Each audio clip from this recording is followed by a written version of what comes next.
Hai, selamat datang kembali di channel Taraka Data. Pada video kali ini kita akan membahas mengenai kurva indifference.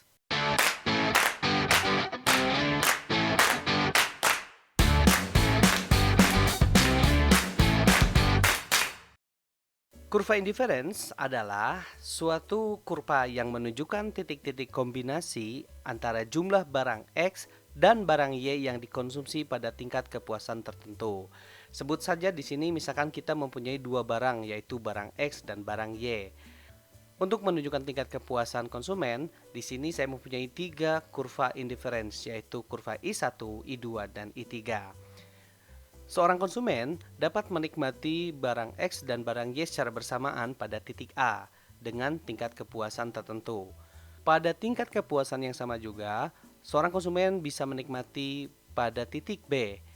Nah, jika seorang konsumen berada pada titik A, maka dia akan menikmati barang X sejumlah X1 dan barang Y sejumlah Y1. Namun, pada titik B dengan tingkat kepuasan yang sama, seorang konsumen bisa menikmati kedua barang tersebut dengan kombinasi barang X pada titik X2 dan barang Y pada titik Y2. Untuk menikmati kedua barang tersebut, seorang konsumen selalu dibatasi dengan yang namanya anggaran atau uang yang mereka punya untuk membeli kedua barang tersebut. Dalam istilah kurva indifference, ini disebut dengan budget line atau garis anggaran. Maksud dari garis anggaran di sini adalah seorang konsumen tidak dapat membeli barang melebihi dari jumlah anggaran yang mereka punya. Untuk itu, sebut saja di sini misalkan ada di titik C. Titik C ini adalah titik yang paling optimal untuk menunjukkan tingkat kepuasan barang yang dikonsumsi. Pada titik C di sini, maka barang X yang dikonsumsi adalah sebesar X3 dan untuk barang Y yang dinikmati adalah sebesar Y3. Untuk lebih jelasnya, mari kita langsung ke contoh saja. Bila himpunan kurva indifference diketahui, X plus 2 dikali Y plus 1 sama dengan A, dan harga barang X adalah sebesar Rp4 dan barang Y sebesar Rp6 per unit, sedangkan jumlah uang yang dimiliki adalah sebesar Rp130, maka tentukan jumlah barang X dan Y yang akan dikonsumsi.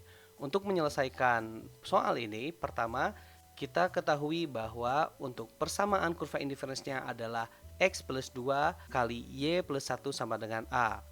Kedua, harga barang untuk X sebesar 4 dan harga barang Y sebesar 6. Dan uang atau anggaran yang dimiliki oleh konsumen tersebut adalah sebesar 130. Maka, berapa jumlah X dan Y yang bisa dikonsumsi? Untuk menyelesaikan persamaan ini, yang pertama adalah kita membuat persamaan kurva indifference-nya dulu dengan cara mengalihkan masing-masing yang ada di kurung ini. Pertama, yaitu dengan cara X dikali Y sama dengan XY, kemudian X dikali 1 plus 1 sama dengan X, 2 dikali Y, maka hasilnya adalah 2Y, dan 2 dikali 1 sama dengan 2, sama dengan A. Ini adalah persamaan untuk kurva indifference-nya. Sekarang kita akan membuat garis anggarannya dengan informasi yang kita punya, yaitu harga untuk barang X adalah sebesar 4 dan harga untuk barang Y adalah sebesar 6, sedangkan untuk anggarannya adalah sebesar 130. Maka kita bisa buatkan dalam bentuk persamaan menjadi 4X ditambah 6Y sama dengan 130. Agar bisa kita operasikan kedua persamaan ini untuk mencari titik X dan Y, kita perlu menyederhanakan persamaan ini menjadi Y. Dengan cara kita tuliskan dulu 6Y sama dengan 130. Kemudian untuk 4X kita akan pindahkan ke ruas sebelah kanan, sehingga karena berpindah ruas dia menjadi negatif 4X. Nah, Y sama dengan 130 min 4X per 6. Dan ini bisa kita sederhanakan dengan cara membagi 2 antara penyebut dan pembilangnya, sehingga 130 dibagi 2 yaitu 65, min 4X dibagi 2 menjadi min 2X, dan 6 dibagi 2 menjadi 3. Nah, karena kita sudah temukan nilai Y-nya, maka kita tinggal substitusikan ke dalam persamaan yang ada di sini. Maka saya tuliskan X kali 65 min 2x per 3, kemudian ditambah x, ditambah 2, y-nya kita masukkan juga ke sini, 65 min 2x per 3, ditambah 2 sama dengan A.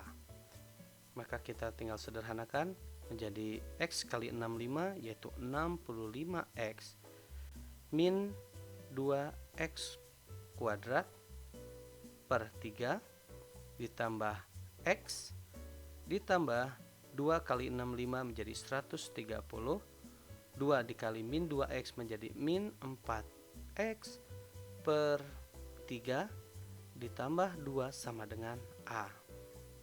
Untuk bisa mengoperasikan nilai x dan 2 yang ada di sini, kita perlu menyamakan penyebutnya terlebih dahulu dengan cara dikali 3. Maka saya tuliskan lagi di sini 65x min 2x pangkat kuadrat dibagi 3 ditambah kita kalikan 3 menjadi 3x per 3 ditambah 130 min 4x per 3 ditambah 2 kali 3 menjadi 6 per 3 sama dengan A. Dikarenakan penyebutnya sekarang sudah sama semuanya, maka kita bisa sederhanakan bentuk yang ada di atas ini dengan cara menjumlahkan 65x, 3x, dan min 4x. Maka 65 ditambah 3x menjadi 68, 68 dikurangi 4x menjadi 64x. Dikarenakan yang hanya mempunyai pangkat 2 di sini min 2x kuadrat, maka kita tuliskan lagi min 2x kuadrat. Kemudian kita tinggal tambahkan konstanta yang ada di sini, yaitu hanya 130 ditambah 6, sehingga jadi plus 136 per 3 sama dengan A. Nah, bentuk ini bisa kita sederhanakan sekarang menjadi 64x min 2x kuadrat ditambah 136 sama dengan 3A. Nah, setelah ini baru kita sederhanakan agar mudah untuk dicari nilai x-nya dengan cara difaktorkan. Maka kita rubah min 2x-nya menjadi positif dengan cara dikali min 1. Sehingga sekarang kita dapatkan menjadi 2x kuadrat positif dikurangi 64x dikurang 136 dengan min 3A. Sekarang saya tuliskan lagi di sini menjadi 2x kuadrat min 64x dikurang 136 sama dengan min 3A. Nah, sekarang agar kita bisa operasikan, maka si 3A-nya ini akan saya pindahkan ke sini menjadi 2x kuadrat min 64x min 136 ditambah 3A sama dengan 0. Agar lebih mudah untuk difaktorkan, maka persamaan ini akan saya bagi 2, sehingga 2x kuadrat dibagi 2 menjadi x kuadrat min 64 kita bagi 2 menjadi 32x, 136 kita bagi 2 menjadi min 68, dan 3A kita bagi 2 menjadi 3/2A sama dengan 0. Nah, sekarang agar kita bisa mempunyai akar kembar atau akar bisa difaktorkan, maka kita harus mencari nilai A dengan menggunakan rumus B kuadrat min 4AC sama dengan 0. Nah, B-nya kita ketahui adalah 32, min 32, maka kita masukkan saja langsung di sini. Min 32 pangkat 2 dikurangi 4, A-nya koefisiennya adalah 1 kali 1, dan C-nya adalah min 68, saya kurungin, plus 3/2A sama dengan 0. Min 32 pangkat 2 adalah sebesar 1024. Min 4 dikali 1 adalah min 4, dan min 4 dikali min 68, maka dia berubah menjadi plus 272. Kemudian min 4 dikali 3 per 2 itu menjadi min 12 per 2A sama dengan 0. Nah, sekarang kita bisa jumlahkan 1024 ditambah 272 menjadi 1296. Kemudian dikurangi 12 per 2 adalah 6A sama dengan 0. Maka saya bisa pindahkan ruas ke sana menjadi min 6A sama dengan min 1296. Maka untuk nilai A sama dengan min 1296 dibagi min 6. Min dibagi min menjadi plus, sehingga hasilnya adalah 216. Dikarenakan sekarang kita sudah mengetahui nilai A, maka kita masukkan nilai A ke persamaan yang ada di sini. Sehingga X pangkat 2 min 32X min 68 ditambah 3 per 2 A sudah kita ketahui, yaitu 216 sama dengan 0.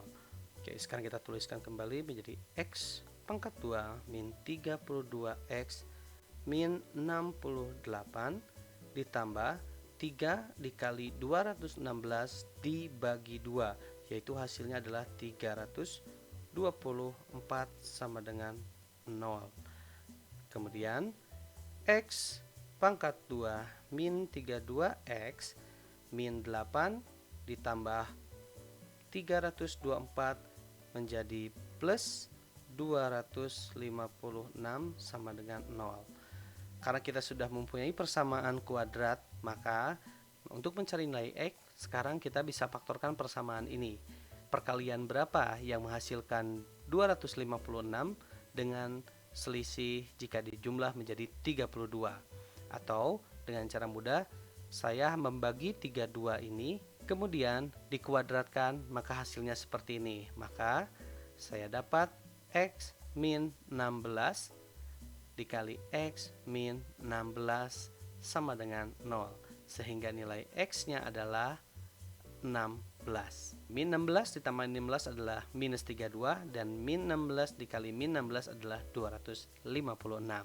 Sekarang kita sudah mempunyai nilai X. Karena X sudah kita dapat, sekarang kita tinggal mencari nilai Y dengan cara memasukkan nilai X sama dengan 16 ke persamaan Y sama dengan 130 min 4X dibagi 6.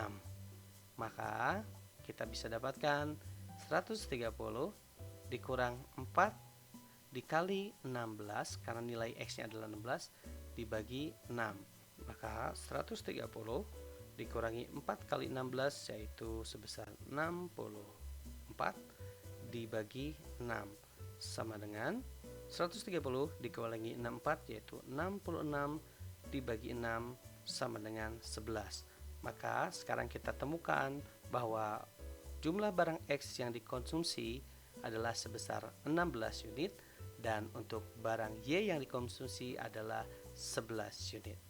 Oke, terima kasih telah menonton. Semoga bermanfaat. Jangan lupa untuk klik like, share, komen, dan subscribe channel ini. Sampai jumpa di video yang akan datang. Bye.